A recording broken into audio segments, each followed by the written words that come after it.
ആ നിസ്കാരത്തിൽ പാലിക്കേണ്ട കാര്യങ്ങൾ മുഴുവൻ പറയാൻ കഴിയുന്ന ഒരാളാണ് ഞാനെന്ന് എത്ര മക്കൾക്ക് ഉറപ്പ് പറയാൻ കഴിയും? എന്റെ പ്രിയപ്പെട്ട സഹോദരന്മാരെ, അവിടെയാണ് നമ്മൾ ആലോചിക്കേണ്ടതും പഠിക്കേണ്ടതും.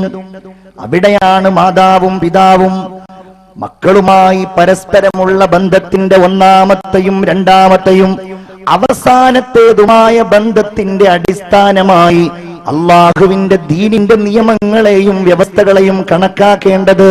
ഒരു കാര്യം നിങ്ങളെ ഞാൻ ഓർമ്മിപ്പിക്കുകയാണ്. അള്ളാഹുവിന്റെ റസൂൽ ഒരിക്കൽ ഇങ്ങനെ സ്വഹാബികളോട് ആയുർദൈർഘ്യത്തെ കുറിച്ചുകൊണ്ട് സംസാരിക്കുകയാണ്. ചില കർമ്മങ്ങൾ ചെയ്താൽ നിങ്ങൾക്ക് അതിൽ ആയുസ്സിൽ വർധന ഉണ്ടാകും. നമ്മൾ ചില അമലുകളെ കുറിച്ച് അങ്ങനെ കേട്ടിട്ടുണ്ട്. ഇന്ന കാര്യം ചെയ്താൽ നിങ്ങൾക്ക് ആയുസ് ദീർഘമാകും, ദീർഘായുസ് കിട്ടും. സ്വഹാബികൾ ചോദിച്ചു, നബിയേ, എന്തുകൊണ്ടാണ് നിങ്ങൾ അങ്ങനെ പറയുന്നത്? കാരണം അല്ലാഹുവല്ലേ ഖുർആനിൽ പറഞ്ഞത്, വലൻ യുഅഖിറല്ലാഹു നഫ്സൻ ഇദാ ജാഅ അജലുഹാ. സമയമെത്തിക്കഴിഞ്ഞാൽ പിന്നെ അല്ലാഹു തആല അതിൽ നിന്ന് ഒരൽപ്പം പോലും പിന്തിപ്പിക്കുകയില്ല. 55 വയസ്സും ഇത്ര ദിവസങ്ങളുമാണെങ്കിൽ പിന്നെ അത് അല്ലാഹു തആല ദീർഘിപ്പിക്കുകയില്ല എന്ന് ഖുർആനിൽ തന്നെയല്ല നബിയെ അല്ലാഹു പറഞ്ഞിട്ടുള്ളത്. പിന്നെ എന്താണ് അങ്ങിങ്ങനെ വയസ്സിൽ വർധനവുണ്ടാകുന്ന കാര്യം പറയുന്നത്? അവിടുന്ന് മറുപടി പറയുകയാണ്, അല്ലാഹു തആല ദീർഘായുസ് നൽകും എന്ന് പറഞ്ഞതിന്റെ താല്പര്യം അയ്യർസുഖല്ലാഹുൽ അബ്ദ ഉരിയതൻ സ്വാലിഹാ. ഒരു വ്യക്തിയുടെ ജീവിതത്തിൽ അല്ലാഹു തആല അവന് സദ്വത്തരായ സുഹൃതങ്ങൾ നിറയുന്ന സന്താനങ്ങളെ നൽകലാണ്. യദ്ഉ ലഹു, ഈ മനുഷ്യന് വേണ്ടി ദുആ ചെയ്യുന്ന, അങ്ങനെ ഈ സന്താനങ്ങൾ, ഈ മക്കൾ ഉമ്മാക്കും ഉപ്പാക്കും ദുആ ചെയ്യുകയും ഫയൽഹഖുഹു ദുആഉഹും ഇലൈഹിമാ, അവരിലേക്ക് രണ്ടുപേരിലേക്കും ഈ വ്യക്തിയുടെ ദുആ ചൊല്ലുകയും സന്താനങ്ങളിലൂടെ കാലങ്ങളോളം ഇവരുടെ ചിന്തയും ഓർമ്മയും നിലനിൽക്കുകയും ചെയ്യും. അങ്ങനെയാണ് ഒരു വ്യക്തിക്ക് ദീർഘായുസ് ഉണ്ടാകുന്നത് എന്ന് ഹബീബായ നബി മുഹമ്മദ് മുസ്തഫ. നിങ്ങൾ വെള്ളിയാഴ്ചകളിൽ ഉപ്പയുടെ ഖബറിന്റെ അവിടെ പോകുന്നു, മക്കളുടെ കൈപിടിച്ചുകൊണ്ട് നിന്റെ വെല്ലിപ്പയുടെ ഖബറാണിതെന്ന് പറഞ്ഞ് പരിചയപ്പെടുത്തുന്നു. ഇനി നിങ്ങൾ മരിച്ചാൽ ആ മക്കൾക്ക്, ആ സഹോദരന്റെ മകന്, മകന്റെ മക്കൾക്ക്, അവന്റെ മക്കൾക്ക് പരിചയപ്പെടുത്തുന്നു. അങ്ങനെ കാലങ്ങളോളം ഒരിക്കലും അവസാനിക്കാത്ത ഒരു ചിന്തയായി, ഒരു ഓർമ്മയായി ഉപ്പയായ നിങ്ങള്, പിതാമഹനായ നിങ്ങള്, പിതാമഹന്റെ പിതാമഹനായ നിങ്ങള് ഈ ലോകത്തുള്ള ചിന്തകളിലും ഓർമ്മകളിലും ജീവിച്ചിരിക്കുകയാണ്. അതാണ് മരണത്തിന് ശേഷവും ഈ ബന്ധം അവസാനിക്കുന്നില്ല. ദുനിയാവിൽ നിന്ന് നമ്മൾ നന്മ പരസ്പരം ചെയ്തു കൊടുത്തിട്ടുണ്ടെങ്കിൽ ഖബറിന്റെ ഉള്ളിലെ ബർസഖിയായ ജീവിതത്തിലും ഈ ബന്ധം തുടരുന്നു. ഇല്ലെങ്കിൽ രക്ഷയില്ല. നല്ല ബന്ധമല്ല സൂക്ഷിക്കുന്നത്. ഈ മകന്റെ ദുശ്ചെയ്തികൾ കാരണം ഉമ്മയും ഉപ്പയും ശിക്ഷിക്കപ്പെടുകയാണ്. കാരണം ഇവരാണല്ലോ ഇതിന്റെ കാരണക്കാർ. ഒരിക്കൽ പോലും ഇവൻ ഉമ്മയുടെ അടുക്കൽ വരാറുണ്ടായിരുന്നില്ല, ഉപ്പയുടെ അടുക്കലേക്ക് ഇവൻ തിരിഞ്ഞു നോക്കാറേ ഉണ്ടായിരുന്നില്ല. അങ്ങനെ ബന്ധമില്ലാത്ത ഒരു ബന്ധമായി ഇവർക്കിടയിലുള്ള ബന്ധം അല്ലാഹു റബ്ബുൽ ഇസ്സത്ത് നിശ്ചയിച്ചിരിക്കുകയാണ്. നോക്കൂ നിങ്ങൾ, കാലങ്ങൾ കടന്നുപോകും, ഈ ബന്ധം ഒരിക്കലും അവസാനിക്കാതെ തുടരുന്നു. നോക്കൂ നിങ്ങൾ, മഹ്ശറിന്റെ ഏകാന്തതയിൽ ഈ ബന്ധം ഒന്നുകിൽ നമുക്ക് ഉപകാരപ്പെടുന്നു, അല്ലെങ്കിൽ നമ്മുടെ പരാജയത്തിന്റെ ഹേതുകമായി അത് മാറുന്നു. നിങ്ങൾ ആലോചിച്ചു നോക്കൂ, നമ്മൾ ഈ നാട്ടിൽ നിന്ന് മരണപ്പെട്ടു കഴിഞ്ഞാൽ ഏറെക്കുറെ നമ്മയൊക്കെ കൊണ്ടുവന്ന് അടക്കം ചെയ്യുന്നത് നമ്മുടെ നാടുകളിലുള്ള പള്ളിക്കാട്ടിലാണ്. ഇപ്പൊ കടുവാപ്പള്ളിയിലെ ഈ ജമാഅത്തിൽ ആരെങ്കിലും മരിച്ചാൽ ഇവിടെ തന്നെയല്ലേ കൊണ്ടുവരാറുള്ളത്? വേറുണ്ടോ? ഇല്ല, എല്ലാവരെയും. എന്താണ് അതിന്റെ അർത്ഥം? 988 മരിച്ച നിങ്ങളുടെ പിതാവ് ഇവിടെയുണ്ട്, 992 മരിച്ച നിങ്ങളുടെ മാതാവ് ഇവിടെയുണ്ട്, ഇനി 2014 മരിക്കുന്ന നിങ്ങൾ ഇവിടെയുണ്ട്, 2028 മരിക്കുന്ന നിങ്ങളുടെ മകൻ ഇവിടെയുണ്ട്. അങ്ങനെ വലിയ ഒരു തലമുറ, ഒരുപാട് കാലത്തെ ഒരു തലമുറ, ഒരു ശൃംഖല നിങ്ങളുടെ ഈ കടുവാ പള്ളിയിലെ ശ്മശാനത്തിൽ അടക്കം ചെയ്യപ്പെടുകയാണ്. നിങ്ങളെല്ലാവരും ഇനി ഒരുമിച്ച് കാണുന്ന ഒരു സാഹചര്യമുണ്ട്. ഉമ്മ മകനെ കാണുന്ന ഒരു സാഹചര്യം അതേതാണ്. വനുഫിഖ ഫിസ്സൂർ, സൂറെന്ന കാഹളത്തിൽ ഇസ്രാഫീൽ അലൈഹിസ്സലാത്തു വസ്സലാം മൂന്നാമത്തെ ഊത്തങ് ഊതിക്കഴിഞ്ഞാൽ, പുനർജീവനത്തിന് വേണ്ടിയുള്ള ഊത്തങ് ഊതിക്കഴിഞ്ഞാൽ, ഫഇദാഹും മിനൽ അജ്ദാസി ഇലാ റബ്ബിഹിം യൻസിലൂൻ. നമ്മളെ ആരാണോ എവിടെയാണോ അടക്കം ചെയ്തിരിക്കുന്നത് ആ കുഴിമാടങ്ങളിൽ നിന്ന് ധൃതിപ്പെട്ട് നമ്മൾ എഴുന്നേറ്റ് വരികയാണ്. കൽ ഫറാശിൽ മബ്സൂസ്, മഴയുടെ പിറ്റേ ദിവസം ഭൂമിയിൽ പൊടിയുന്ന ഈയാമ്പാറ്റകളെ പോലെ ഖബറിന്റെ ഉള്ളിൽ നിന്ന് ഞാനും നിങ്ങളും ഇങ്ങനെ എഴുന്നേറ്റ് വരികയാണ്. ഉപ്പയെ കാണുകയാണ്, ഉമ്മയെ കാണുകയാണ്. സങ്കൽപ്പിച്ചു നോക്കൂ, കാണുമല്ലോ. ഈ പള്ളിക്കാട്ടിലാകെ ജനനിബിഡമാകുമല്ലോ. ഖബറിന്റെ ഉള്ളിൽ നിന്നെല്ലാവരും ജീവനോടുകൂടെ ഇങ്ങനെ എഴുന്നേറ്റ് വരികയാണ്, പരസ്പരം തിരിച്ചറിയുകയാണ്. തിരിച്ചറിയുമ്പോൾ അവർ പരസ്പരം സംസാരിക്കുകയാണ്. കാരണം ഉമ്മയെ കാണുകയാണ്, ഉപ്പയെ കാണുകയാണ്, അവര് മക്കളെ കാണുകയാണ്. അവർ ചിന്തിക്കുന്നു, റബ്ബേ, എന്റെ ഉമ്മയാണല്ലോ അത്, എന്റെ ഉപ്പയാണല്ലോ അത്, എന്റെ മകനാണല്ലോ അത്, എന്റെ മകളാണല്ലോ അത്. ഭൗതികമായ ജീവിതത്തിൽ ഞാൻ അവർക്കൊരു നന്മയും നൽകിയിരുന്നില്ല, ഞാൻ അവരെ നിസ്കരിക്കാൻ പഠിപ്പിച്ചിരുന്നില്ല, ഞാൻ അവരെ ഖുർആൻ ഓതാൻ പഠിപ്പിച്ചിരുന്നില്ല, ഞാൻ അവർക്കൊരു നന്മയും സമ്മാനിച്ചില്ല, ഞാൻ അവരുടെ ഒരു കാര്യത്തിന്റെയും നന്മയുടെ പിന്നാലെ പോയില്ല.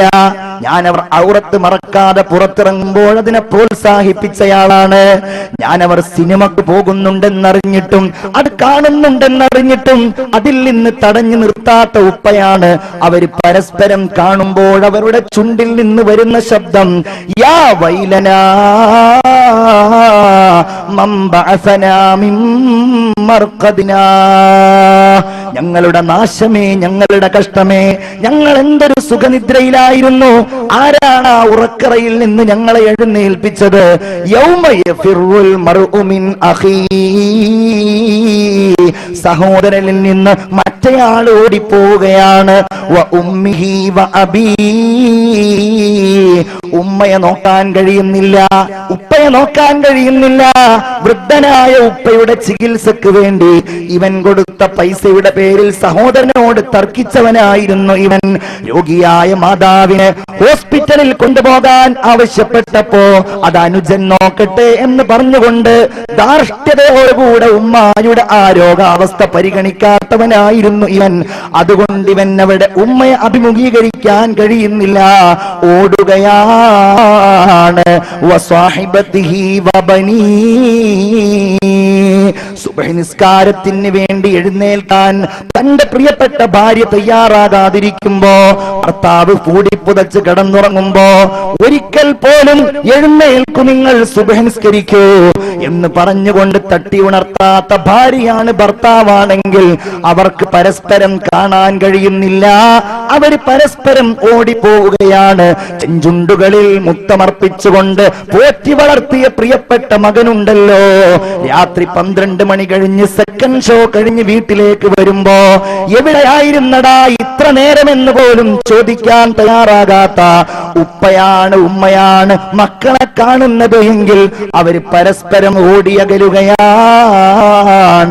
ഖുദാ കേ റൂബറൂ ജിസ് ദിൻ क़ियामत का वफा होगा, उसी दिन बाप बेटे का न बेटा बाप का होगा. മകന് പിതാവില്ല, പിതാവിന് മകനുമില്ല. ന ഹംശീറ ബറാദുർ കി ന ബീവി അപ്നി ശോഹർ കി, ഭാര്യക്ക് ഭർത്താവോ ഭർത്താവിന് ഭാര്യയോ ഇല്ല. वो ऐसा वक्त होगा ഭായി ഭായി സേ ജുദാ ഹോഗാ.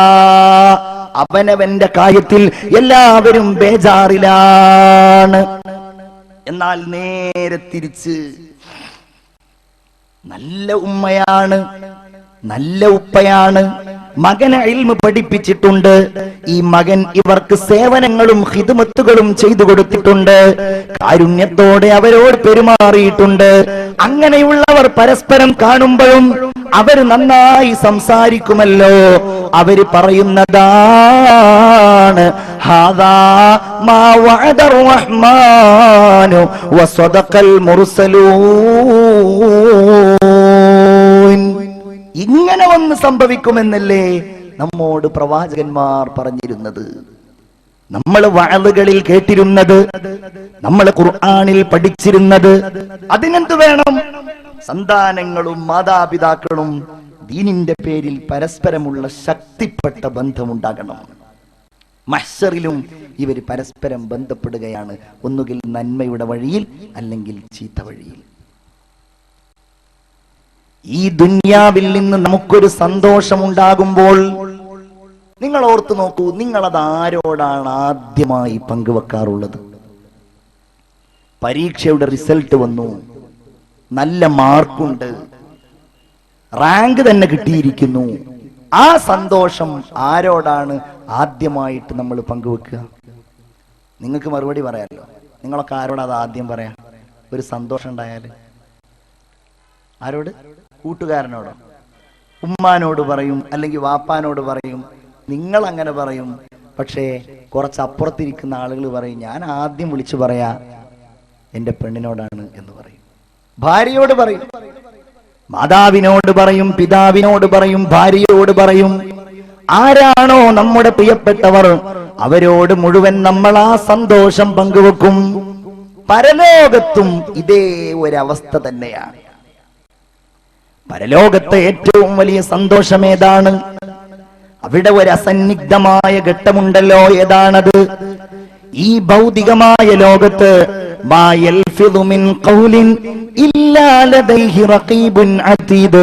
റഖീബ് അലൈഹിസ്സലാമും അതീദ് അലൈഹിസ്സലാമും നാം രേഖപ്പെടുത്തിയ നമ്മുടെ നന്മ തിന്മകൾ ഒരു ഗ്രന്ഥമായി ഹാദാ കിതാബുനാ യന്തിഖു അലൈക്കും ബിൽ ഹഖ് ഇന്നാ കുന്നാ നസ്തൻസിഖ്. ഇതാ നിങ്ങളുടെ ഗ്രന്ഥം, ഇതാ അതിലെല്ലാം ഉണ്ട്. ഞാൻ നിങ്ങളുടെ ഓരോ കാര്യങ്ങളും ഇന്നാ കുന്നാ നസ്തൻസിഖ്, നാം ഇങ്ങനെ ഒപ്പിയെടുക്കുകയായിരുന്നു. ഈ ക്യാമറ നമ്മുടെ ഈ പരിപാടി ഒപ്പിയെടുക്കുന്നത് പോലെയല്ല. എന്റെ ചിന്തകൾ ആ ക്യാമറയിലില്ല, അതുപോലെ എന്റെ ശരീരത്തിന്റെ പല ഭാഗങ്ങളും അതിലില്ല. എന്റെ ഈ സംസാരം കഴിഞ്ഞാൽ പിന്നെ ആ ക്യാമറ എന്റെ ഒന്നും ഒപ്പിയെടുക്കുന്നില്ല. എന്നാൽ ഇതങ്ങനെയല്ല. ജീവിതകാലം മുഴുവൻ എന്റെ മുഴുവൻ അടക്കങ്ങളും മനക്കങ്ങളും ചിന്തകളും എന്റെ എല്ലാ കാര്യങ്ങളും നോട്ടവും സംസാരങ്ങളും രേഖപ്പെടുത്തി വെച്ച ആ കിതാബ്, അത് അല്ലാഹു റബ്ബുൽ ഇസ്സത്ത് നൽകുന്ന ഗ്രന്ഥം, അത് വലത്തെ കയ്യിലാണോ അതല്ല ഇടത്തെ കയ്യിലാണോ? വലത്തെ കയ്യിലാണെങ്കിലും ഇടത്തെ കയ്യിലാണെങ്കിലും ആ കിതാബ് നൽകപ്പെടുന്നതിന്റെ മുമ്പ് ഏറ്റവും ദുഃഖമായിരിക്കും. കാരണം എന്തിലാണ് കിട്ടുക എന്നറിയില്ല. ചില ആളുകൾക്ക് അല്ലാഹു ഇടത്തെ കയ്യിൽ ആ കിതാബ് നൽകുമ്പോ അവരട്ടഹസിച്ചുകൊണ്ട് വിളിച്ചു പറയുന്നു, എനിക്ക് ആ ഗ്രന്ഥം അല്ലാഹു നൽകിയിട്ടില്ലായിരുന്നുവെങ്കിൽ, എനിക്ക് വിചാരണയില്ലായിരുന്നുവെങ്കിൽ, ലം ഊത കിതാബിയ, എനിക്ക് ആ ഗ്രന്ഥം നൽകപ്പെട്ടിട്ടില്ലായിരുന്നുവെങ്കിൽ എനിക്കെന്റെ ധനം ഉപകാരപ്പെട്ടില്ലല്ലോ, എന്റെ അധികാരം എന്നെ സഹായിച്ചില്ലല്ലോ എന്ന് പറഞ്ഞുകൊണ്ട് വിലപിക്കുകയും മഹ്ശറിലൂടെ അവർ ഓടി നടന്ന് ബേജാറായി വെപ്രാളപ്പെട്ട് കഴിഞ്ഞുകൂടുകയും ചെയ്യും. എന്നാൽ ഫഅമ്മാമൻ ഊതിയ കിതാബഹു ബിയമീനി ഫസൗഫ യുഹാസബു ഹിസാബൻ യസീറാ. അല്ലാഹു തൗഫീഖ് ചെയ്യുമാറാകട്ടെ. നന്നായിട്ട് ആമീൻ പറയൂ. അല്ലാഹു തൗഫീഖ് ചെയ്യുമാറാകട്ടെ. വലത്തെ കയ്യിൽ അല്ലാഹു ആ ഗ്രന്ഥം അങ്ങ് നൽകിയാൽ അവന്റെ വിചാരണ വളരെ എളുപ്പമായിരിക്കും. ശ്രദ്ധിക്കണം നിങ്ങൾ, അവൻ വിചാരണ ചെയ്യപ്പെടുന്നത് വളരെ എളുപ്പത്തിലാണ്. വയൻഖലിബു ഇലാ അഹ്ലിഹി മസ്റൂറാ. എന്റെ പ്രിയപ്പെട്ട സ്നേഹ സഹോദരന്മാരെ, സഹോദരിമാരെ, നിങ്ങളുടെ വലത്തെ കയ്യിൽ നൽകപ്പെട്ട ആ ഗന്ധവുമായിട്ടവർ മടങ്ങിപ്പോകുന്നത് ഇലാ അഹ്ലിഹി, അവരുടെ കുടുംബാംഗങ്ങളുടെ അടുക്കലേക്കാണ്, ഭാര്യയുടെ അടുക്കലേക്കാണ്, ഉമ്മാന്റെ അടുക്കലേക്കാണ്, ഉപ്പാന്റെ അടുക്കലേക്കാണ്, മക്കളുടെ അടുക്കലേക്കാണ്. കണ്ടില്ലേ എന്റെ കിതാബ് എനിക്ക് അല്ലാഹു വലത്തെ കയ്യിൽ നൽകിയിരിക്കുന്നു. ഇതിൽ ഞാൻ കൊടുത്ത സ്വതക്കയുണ്ട്, ഇതിലെന്റെ നിസ്കാരമുണ്ട്, ഇതിലുമ്മ നിങ്ങൾക്ക് ഞാൻ വാങ്ങിത്തന്ന മരുന്നുകളുണ്ട്, എല്ലാ നന്മകളും ഇതിലുണ്ടല്ലോ. വയൻഖലിബു ഇലാ അഹ്ലിഹി മസ്റൂറാ. കണ്ടില്ലേ, ബന്ധം തുടരുന്നു അവസാനിക്കാതെ. നമ്മൾ ആരും കരുതരുത് ഇവിടുത്തതോടുകൂടെ അങ്ങ് കഴിയുന്നവരാണെന്ന്. മഹ്ശറിലും തുടരുന്നു, സ്നേഹം പങ്കുവെക്കുന്നു. തീർന്നില്ല പ്രിയപ്പെട്ടവരെ, നമ്മൾ ഈ ഭൗതിക ലോകത്ത് മാതാവിനോട് മോശമായി പെരുമാറിയവരാണ്, അല്ലെങ്കിൽ പിതാവും മാതാവും മക്കൾക്ക് നന്മ പഠിപ്പിക്കാത്തവരാണെങ്കിൽ അവരന്വേഷിക്കുന്നതാണ് വിചാരണയ്ക്ക് ശേഷം, അല്ലാഹുവേ എനിക്കെന്റെ ഉപ്പയെ നീ കാണിച്ചു തരുമോ, എന്റെ ഉമ്മയെ നീ കാണിച്ചു തരുമോ? റബ്ബനാ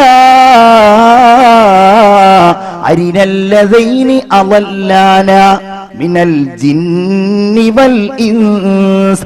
ഞാൻ സ്വയം വഴിതെറ്റിപ്പോയതല്ല റബ്ബേ, എന്നെ എന്റെ ഉമ്മ നിസ്കരിക്കാൻ പഠിപ്പിച്ചില്ല. ഞാൻ ഒരു മൊബൈൽ ആവശ്യപ്പെട്ടപ്പോ ഏറ്റവും ലേറ്റസ്റ്റ് മോഡൽ ഫോൺ എനിക്ക് എന്റെ ഉമ്മ വാങ്ങി തന്നോ. എന്റെ പിതാവ് ഗൾഫിലായിരുന്നു, ചോദിക്കുന്നത് മുഴുവൻ പിതാവ് കൊടുത്തയച്ചിട്ടുണ്ടായിരുന്നു. ലാപ്ടോപ്പ് അങ്ങനെ വാങ്ങി തന്നതാണ്, അതിലാണ് ഞാൻ എല്ലാ ദുഷിച്ച കാഴ്ചകളും കണ്ടാസ്വദിച്ചിരുന്നത്. ഞാൻ ഇന്റർനെറ്റ് കണക്ഷൻ എടുത്തുകൊണ്ട് അല്ലാഹുവേ നീ വിലക്കിയ കാര്യങ്ങൾ കാണുമ്പോ എന്റെ ഉമ്മ അതിനെക്കുറിച്ച് അന്വേഷിച്ചില്ല, എന്റെ ഉപ്പ അതിനെക്കുറിച്ച് അന്വേഷിച്ചില്ല. എന്റെ എല്ലാ സന്തോഷവും അവർ സന്തോഷമായി കണ്ടതുകൊണ്ടാണല്ലോ ഞാൻ വെള്ളിയാഴ്ച പള്ളിയിൽ പോകുന്നുണ്ടോ എന്ന് വരെ അവർ തിരക്കിയിട്ടുണ്ടായിരുന്നില്ല. അതുകൊണ്ട് അല്ലാഹുവേ അവരെ നീ എനിക്കൊന്ന് കാണിച്ചു തരുമോ റബ്ബേ? എന്തിനു വേണ്ടിയാണ്? നജഅൽഹുമാ തഹ്ത അഖ്ദാമിനാ. അല്ലാഹു നമ്മെ കാത്തുരക്ഷിക്കട്ടെ. ഞങ്ങൾ ഞങ്ങളുടെ കാലുകൾ അവരുടെ നെഞ്ചത്ത്, അവരുടെ ശരീരങ്ങളിൽ കയറ്റി ഞങ്ങളൊന്ന് ആസ്വദിക്കട്ടെ എന്ന് അല്ലാഹുവിനോട് സന്താനങ്ങൾ മാതാപിതാക്കൾക്കെതിരായി പറയും. യാ അയ്യുഹല്ലദീന ആമനു, അല്ലയോ സത്യവിശ്വാസികളെ, ഇന്ന മിൻ അസ്വാജികും വ ഔലാദികും അദുവ്വൻ ലക്കും ഫഹ്ദറൂഹും. നിങ്ങളുടെ സന്താനങ്ങൾക്കിടയിൽ, നിങ്ങളുടെ ഭാര്യമാർക്കിടയിൽ നിങ്ങളുടെ ശത്രുക്കളുണ്ട്, അതുകൊണ്ട് നിങ്ങൾ അവരെ പേടിക്കുക എന്ന് ഖുർആൻ. ഇനി എല്ലാം കഴിഞ്ഞ് മാതാവും പിതാവും സന്താനങ്ങളുടെ കൈപിടിച്ച് സ്വർഗത്തിലേക്ക് പോകുന്ന ഒരു രംഗമുണ്ട് പ്രിയപ്പെട്ടവരെ. അങ്ങനെ ഒരിക്കലും അവസാനിക്കാത്ത, ഒരിക്കലും അറ്റമില്ലാത്ത, ഒരിക്കലും ഇവിടെ തീർന്നു എന്ന് പറയാൻ കഴിയാത്ത വിശാലമായ ഒരു സ്നേഹബന്ധമാണ് അല്ലാഹു റബ്ബുൽ ഇസ്സത്ത് മാതാവിന്റെയും പിതാവിന്റെയും സന്താനങ്ങളുടെയും ഇടയിൽ നൽകിയിട്ടുള്ളത്. അല്ലാഹു ഇതിൽപ്പെട്ട എല്ലാ നന്മകളും നമ്മുടെ ജീവിതത്തിൽ പ്രദാനം ചെയ്യുമാറാകട്ടെ. മനസ്സിൽ തട്ടി നിങ്ങളുടെ സന്താനങ്ങളുടെ മുഖം, നിങ്ങളുടെ മാതാവിന്റെയും പിതാവിന്റെയും മുഖം മനസ്സിൽ കണ്ടാമീൻ പറയൂ. അല്ലാഹു തആല നമുക്ക് അങ്ങനെ ഒരവസ്ഥ നൽകുമാറാകട്ടെ. ആമീൻ എന്നീ സന്ദർഭത്തിൽ ദുആ ചെയ്യുകയാണ്. ചിന്തിക്കുന്നുണ്ടോ നിങ്ങൾ? ഈമാനുള്ള പ്രിയപ്പെട്ടവരെ, ആലോചിച്ചു നോക്കൂ, ഇതിനെന്തു വേണം? സന്താനങ്ങളെ, മാതാവിനെയും പിതാവിനെയും തിരിച്ചറിയുന്ന ഒരവസ്ഥയിലേക്ക് നമ്മൾ എത്തിക്കണം. അതല്ലാതെ കുറെ വാള് കേട്ടത് കൊണ്ടോ, കുറെ കാര്യങ്ങൾ ഇങ്ങനെ പറഞ്ഞ് നമ്മൾ കേട്ട് ആസ്വദിച്ചു പോയത് കൊണ്ടോ അതിനൊന്നും കാര്യമില്ല. നമ്മൾ പ്രവർത്തിക്കണം. നമ്മുടെ മക്കളുടെ നന്മക്ക് വേണ്ടി നമ്മൾ ചിന്തിക്കണം. ഞാനൊരു ഉമ്മയാണ്, എനിക്ക് നീ ചെയ്യേണ്ട കടമകൾ ഇതാണ്, ഞാനൊരു ഉപ്പയാണ്, എന്നോട് നീ പാലിക്കേണ്ട മര്യാദകൾ ഇതാണ് എന്ന് നമ്മുടെ ജീവിതത്തിന്റെ നന്മകൾ കൊണ്ട് നമുക്കവർക്ക് പകർന്നു നൽകുവാൻ കഴിയണം. അല്ലാതെ ഒരു രക്ഷയും നമുക്കില്ല. അല്ലാഹു തആല ഒരു ദുആ സത്യവിശ്വാസികളെ പഠിപ്പിച്ചിട്ടുണ്ട്. എന്താണത്?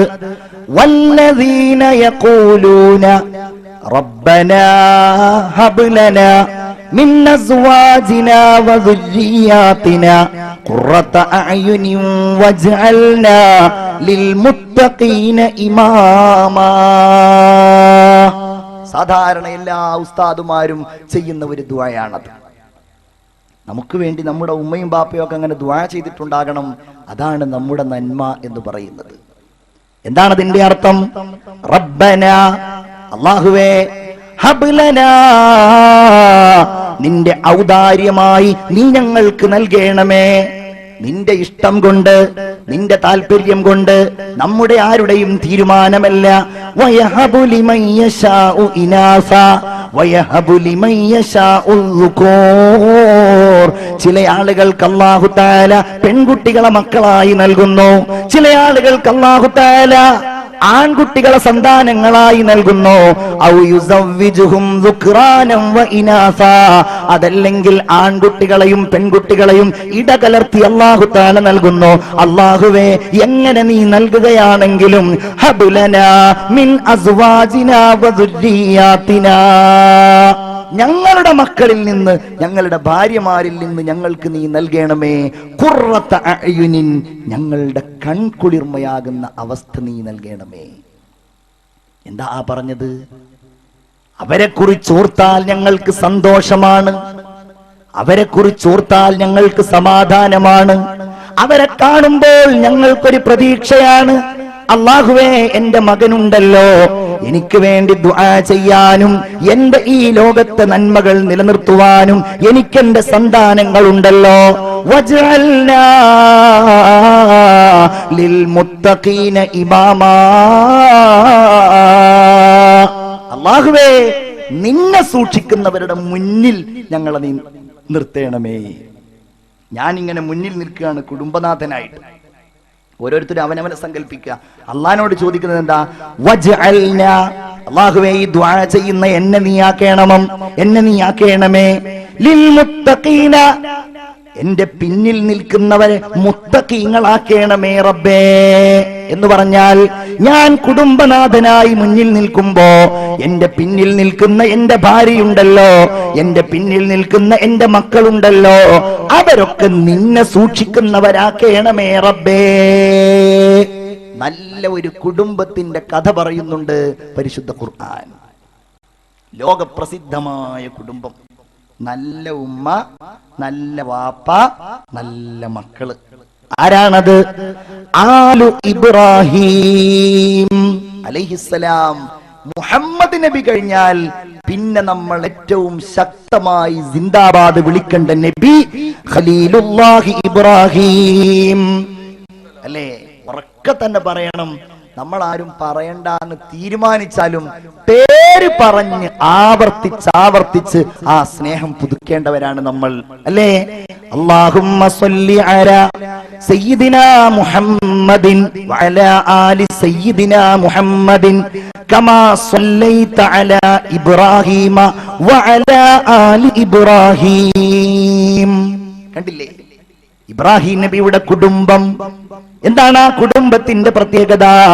ആ കുടുംബം ലോകത്തിന് മാതൃകയായ കുടുംബമാണ്. മക്കളില്ല, സന്താനങ്ങളില്ല, ഒരു ഉമ്മയാവാൻ കൊതിയാണ്, ഒരു ഉപ്പയാവാൻ കൊതിയാണ്.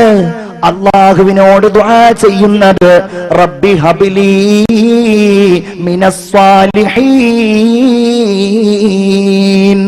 അല്ലാഹുവേ, എനിക്കൊരു കുട്ടിയെ തരണം എന്നല്ല, എനിക്ക് നല്ല ഒരു കുട്ടിയെ തരണേ എന്ന്. നിങ്ങൾ പഠിച്ചു നോക്കൂ. മക്കളില്ലാത്തതിന്റെ പേരിൽ ലോകത്ത് പ്രസിദ്ധനായ ഇബ്രാഹിം നബി അലൈഹിസ്സലാം ഇന്ന് ലോകത്ത് പ്രസിദ്ധനായത് മക്കൾ കൂടുതൽ ഉണ്ടായതിന്റെ പേരിലാണ്, അല്ലേ? ലോകത്ത് ഏറ്റവും കൂടുതൽ മക്കൾ ഉണ്ടായതിന്റെ പേരിലാണ് പിന്നെ ഇബ്രാഹിം നബി അലൈഹിസ്സലാം പ്രസിദ്ധനായത്. ഞാൻ വിശദീകരിക്കുന്നില്ല, സമയമില്ലാത്തതുകൊണ്ട്, അല്ലേ? അറബികളുടെ മുഴുവൻ പിതാവാണ്. ആ സന്താന പരമ്പരയിലാണ് ലോകത്തിന്റെ നേതാവ് നമ്മുടെ കരളിന്റെ കഷ്ണമായ മുത്തുനബി മുഹമ്മദ് മുസ്തഫ സല്ലല്ലാഹു അലൈഹി വസല്ലം ഉണ്ടായത്. ഇസ്രായേലുകാരുടെ പിതാവാണ്. ഇസ്രായേൽ എന്ന് പറയുന്നത് ബഹുമാനപ്പെട്ട യാക്കൂബ് നബി അലൈഹിസ്സലാമിന്റെ മറ്റൊരു പേരാണ്. അദ്ദേഹമാണെങ്കിലോ ബഹുമാനപ്പെട്ട ഇസ്ഹാഖ് നബിയുടെ സന്താനമാണ്. ഇസ്ഹാഖ് നബിയാണെങ്കിലോ ഇബ്രാഹിം നബി അലൈഹിസ്സലാമിന്റെ മകനാണ്. അങ്ങനെയുള്ള ജൂതന്മാരുടെ ആ പരമ്പരയിലാണ് ലോകത്ത് പിൽക്കാലത്ത് വന്ന പ്രവാചകന്മാരിൽ ഒട്ടുമിക്ക ആളുകൾ ഉണ്ടായത്. മക്കളെ കൊണ്ട് ലോകത്തറിയപ്പെട്ടു ബഹുമാനപ്പെട്ട ഖലീലുല്ലാഹി ഇബ്രാഹിം അലൈഹിസ്സലാത്തു വസ്സലാം. ആ കുടുംബം ആലു ഇബ്രാഹിം കണ്ടില്ലേ, ലോകത്ത് എങ്ങനെയാണ് അത് മാതൃകയായത്? ഞാൻ ചുരുക്കി പറയുകയാണ്.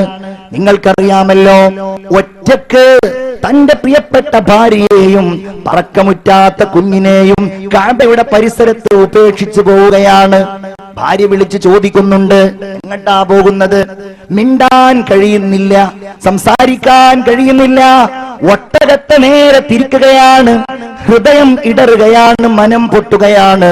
മനം പൊട്ടി തിരിച്ചു പോകുമ്പോ പിന്നിൽ നിന്ന് ഭാര്യ ഉറക്കെ വിളിച്ചു ചോദിക്കുന്നുണ്ട്, അല്ലാഹു അമറക ബിഹാദാ, ഇത് അല്ലാഹു നിങ്ങളോട് കൽപ്പിച്ച കാര്യമാണോ? അതെ എന്ന് മറുപടി പറയാൻ കഴിയുന്നില്ല. ഗൾഫിൽ പോകുന്ന ആളുകൾ ഉണ്ടാവുമല്ലോ, സ്വന്തം ഭാര്യയെ ഉപേക്ഷിച്ചു പോകുമ്പോ വീട്ടിലാണ്, അതുപോലെ തന്നെ ഉമ്മയുണ്ട്, പലരും ഉണ്ട്, നാട്ടുകാരുണ്ട്, എന്നാലും ഒരു വേദന. ഇതാരുമില്ല, ഒരു പുൽക്കൊടി പോലുമില്ല, ഒരു പുല്ല്, ഒരു പച്ചപ്പുല്ല് അതുപോലുമില്ലല്ലോ. അതുകൊണ്ട് തന്റെ കഴുത്തുകൊണ്ട് അതെ അള്ളാഹുവിന്റെ കൽപ്പനയാണ് എന്ന് ആംഗ്യം കാണിച്ചിട്ട് അദ്ദേഹം പോവാണ്. എന്നിട്ട് അദ്ദേഹം ദുആ ചെയ്തു.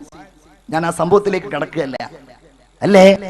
പിന്നെ ഈ മകനെ വളർത്തുന്നത്, ഇസ്മാഈൽ അലൈഹിസ്സലാമിനെ വളർത്തുന്നത് മാതൃകായോഗ്യനായ ഒരു ഉദാത്ത മകനായി ഈ കുഞ്ഞിനെ ലോകത്തിന് പരിചയപ്പെടുത്തുന്നത് ഈ സദ്വൃത്തയായ ഉമ്മയാണ്. എന്റെ പ്രിയപ്പെട്ടവരെ, ഉമ്മയുടെ കയ്യിലാണ് സന്താനങ്ങളുടെ നന്മ എന്നതിന്റെ സൂചനയാണത്. ഒറ്റയ്ക്കാമരുഭൂവിൽ ഒക്കത്തീസ്മായിൽ ഒരുവന്റെ പരീക്ഷയിൽ ഉരുകുന്നു ഹാജറ, എരിയും കോടും ചൂടിൽ ഇടറും കാലാടികൾ തളരും വേസനത്താൽ ഉരുകുന്നു ഹാജറ. ഈ മകനെ വളർത്തി വലുതാക്കി വാപ്പാനെ പറ്റി പറഞ്ഞു കൊടുത്തു, പ്രവർത്തനങ്ങളെ കുറിച്ച് പഠിപ്പിച്ചു കൊടുത്തു, നല്ല ഒരു മകനാക്കി ഈ മകനെ ഇങ്ങനെ വളർത്തി വരികയാണ് ഇസ്മാഈൽ അലൈഹിസ്സലാമിനെ, അല്ലേ? ഇബ്രാഹിം നബിയോട് കൂടെ നടക്കാനുള്ള പ്രായം മകൻ എത്തിയപ്പോ സ്വപ്നത്തിൽ കാണിക്കപ്പെടുകയാണ്. എന്ത്? ഈ മകനെ അറുക്കണം എന്ന കാര്യം. വേദനയുണ്ട് മകനോട് പറയാൻ. പക്ഷേ ഈ മകൻ അള്ളാഹുവിന്റെ കൽപ്പനയെ സ്വീകരിക്കുമോ ഇല്ലയോ എന്ന് പരീക്ഷിക്കണം. അതിനിത് മകനോട് പങ്കുവെക്കണം. മകനാണെങ്കിലോ പ്രായമൊന്നും കൂടുതലില്ല, 7 വയസ്സാണ് ഒരു അഭിപ്രായ പ്രകാരം, അല്ലെങ്കിൽ 12 വയസ്സാണ്, ഏതാവട്ടെ ചെറിയ ഒരു കുട്ടിയാണ്. മകനെ അടുത്തേക്ക് വിളിക്കുകയാണ്. മോനെ വിളിക്കുന്നു. യാ ബുനയ്യ ഇന്നി അറാ ഫിൽ മനാം. മോനെ, എന്റെ കുഞ്ഞു മോനെ, സ്വപ്നത്തിൽ ഒരു കാര്യം ഞാൻ കാണുന്നുണ്ട്. എന്താണത്? അന്നീ അസ്ബഹുക, നിന്നെ അറുക്കണം എന്ന കൽപ്പനയാണ് ഞാൻ സ്വപ്നത്തിൽ കാണുന്നത്. ഫൻളുർ മാദാ തറ, എന്താണ് മോനെ നിന്റെ അഭിപ്രായം? ഇങ്ങനെ ഒരു പെടൽ ഞാൻ പെട്ടിട്ടുണ്ട്, എന്താണ് നിന്റെ അഭിപ്രായം? ശ്രദ്ധിക്കണേ നിങ്ങൾ, ഖുർആൻ ആ സംഭവം പറയുന്നു. ഖാല യാ അബതി ഫഅൽ മാ തുഅ്മർ സതജിദുനി ഇൻഷാ അല്ലാഹു മിനസ് സ്വാബിരീൻ. സാധാരണ അറബിയിൽ എന്റെ പിതാവേ എന്ന് വിളിക്കണമെങ്കിൽ യാ അബീ എന്ന് വിളിച്ചാൽ മതി. ഈ കൽപ്പനയാണ് പറഞ്ഞപ്പോ വാപ്പാ നിങ്ങൾ പേടിക്കണ്ട, യാ അബത്തി എന്റെ പ്രിയപ്പെട്ട ബാപ്പച്ചി, എന്താണോ നിങ്ങളോട് അല്ലാഹു കൽപ്പിക്കുന്നത് അർത്തോളൂ എന്ന് ചോദിച്ചപ്പോ അർത്തോളൂ എന്ന് പറയല്ല ചെയ്തത്. പിന്നെയോ ഇഫ്അൽ മാ തുമർ, നിങ്ങൾ ഖുർആനിന്റെ ആഴങ്ങളിലുള്ള വചനങ്ങൾ അപഗ്രഥിച്ചാൽ നിങ്ങൾക്കതിന്റെ ആ ഉന്നതമായ ആശയങ്ങൾ ബോധ്യമാകും. അർത്തോളൂ എന്ന് പറയാതെ എന്താണോ അങ്ങയോട് അല്ലാഹു കൽപ്പിക്കുന്നത് അതാ രീതിയിൽ അങ്ങ് ചെയ്തു കൊള്ളുക. കണ്ടില്ലേ, അനുസരണയുള്ള ഒരു മകൻ. ഈ മകനിലൂടെയാണ് അള്ളാഹുവിന്റെ ഹബീബ് മുഹമ്മദ് മുസ്തഫ സല്ലല്ലാഹു അലൈഹി വസല്ലമ തങ്ങളുടെ പിറവി ഉണ്ടായത്. നോക്കൂ നിങ്ങൾ, നല്ല പരമ്പര അല്ലേ? ആ സംഭവത്തിന്റെ പര്യവസാനം എങ്ങനെയാണ്?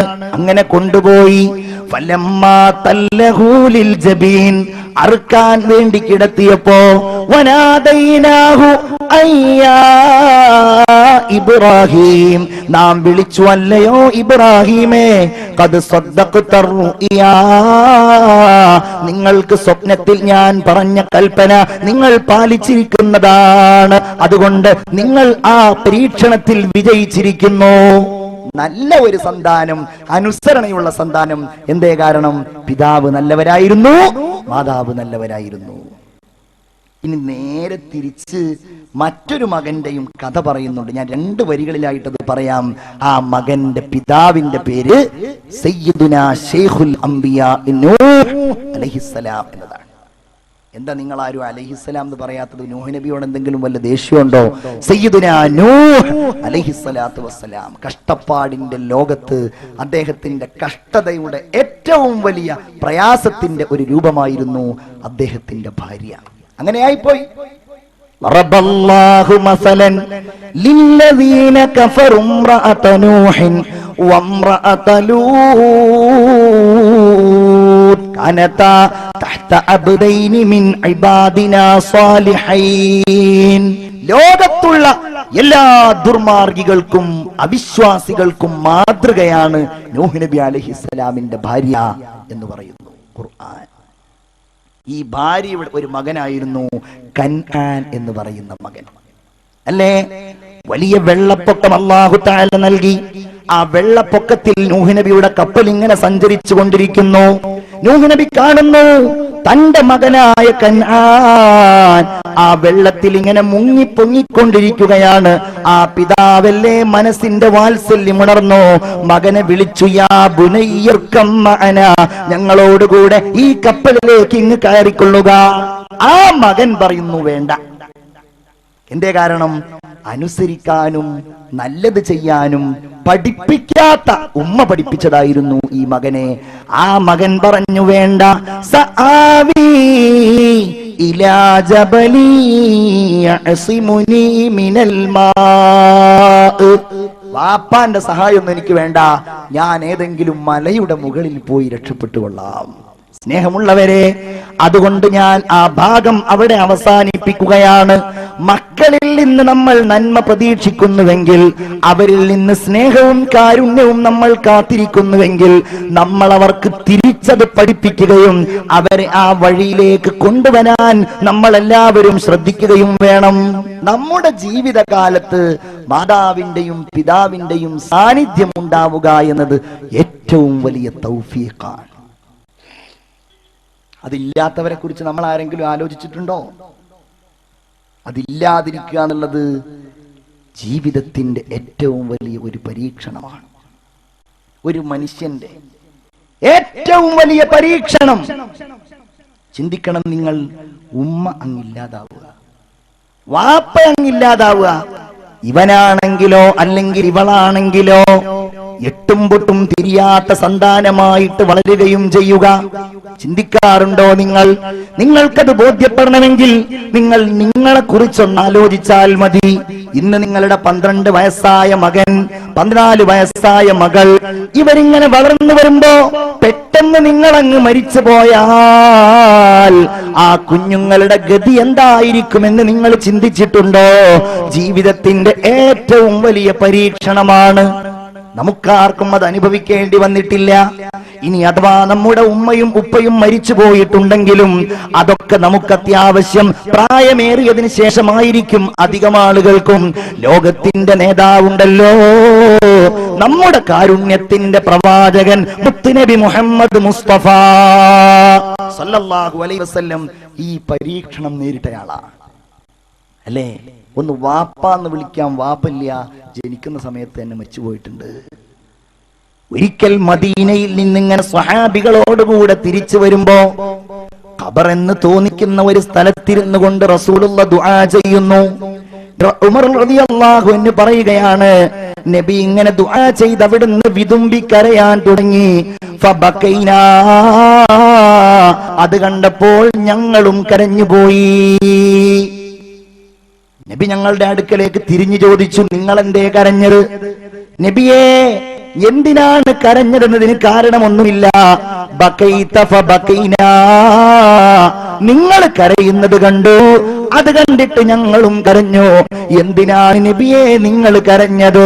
അവിടുന്ന് പറയുകയാണ്, ഹാദാ ഖബ്റു ഉമ്മി ആമിന, എന്റെ ഉമ്മയായ ആമിന ബീവിയുടെ ഖബറാണിത്. 6ാമത്തെ വയസ്സിൽ എന്നോട് വിട പറഞ്ഞു പോയ എന്റെ പ്രിയപ്പെട്ട മാതാവിന്റെ ഖബറിടമാണിത്.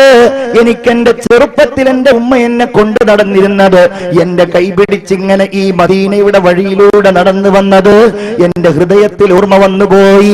അതുകൊണ്ട് ഫബക്കൈതു, എന്റെ ഉമ്മയുടെ ഓർമ്മയിലാണ് ഞാൻ കരഞ്ഞതെന്ന് മുഹമ്മദുർ റസൂലുള്ളാഹി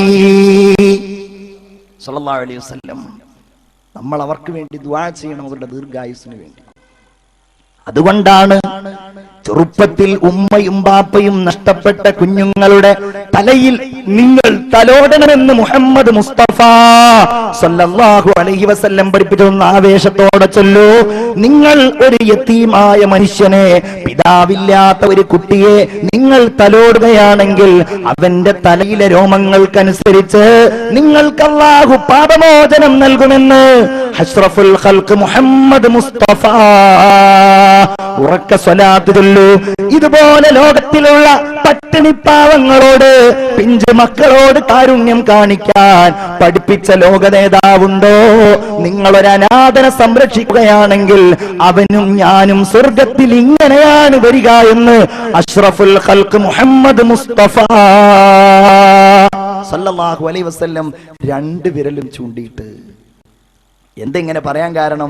നബിക്കറിയാ വാപ്പില്ലാതിരുന്ന എന്താ അതിന്റെ വിഷമം, റസൂലുള്ളാഹിക്കറിയാ ഉമ്മയില്ലാതിരുന്ന എന്താണ് അതിന്റെ വിഷമം. ഓർക്കുക നിങ്ങൾ, വല്ലാത്ത സങ്കടം. അതുകൊണ്ടാണ് അവന്റെ കണ്ണീര് നിങ്ങൾ ഭൂമിയിൽ വീഴ്ത്തിയേക്കല്ലേ, അവന്റെ കരച്ചിലിന് നിങ്ങൾ ഇടകൊടുക്കല്ലേ. ശക്തമായി ഇസ്ലാം പറയുന്നത് ഉമ്മ ഒരു തണലാണ്, ഉപ്പയാണെങ്കിലോ ഒരു വടവൃക്ഷമാണ്.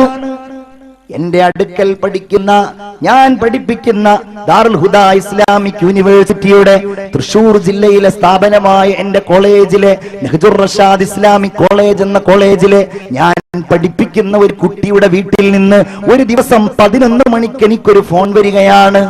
ചെറിയ കുട്ടിയുടെ വീട്ടിൽ നിന്ന്, ഉസ്താദേ, ഇന്ന കുട്ടിയുടെ വാപ്പ മരിച്ചിട്ടുണ്ട്. ഞാൻ വല്ലാതെ വേദനിച്ചു പോയി. കാരണം ആ ബാപ്പയെ എനിക്ക് നന്നായിട്ടറിയാം. എപ്പോഴും കോളേജിൽ വരുന്നയാളാണ്, ഒരു 7 കിലോമീറ്റർ പുറത്ത് താമസിക്കുന്നയാളാണ്.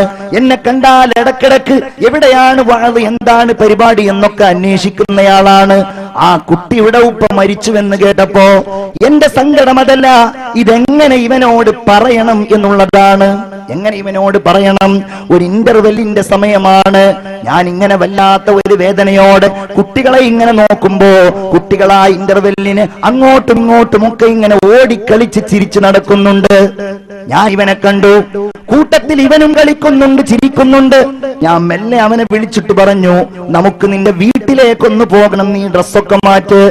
അവൻ വളരെ സന്തോഷിച്ചു.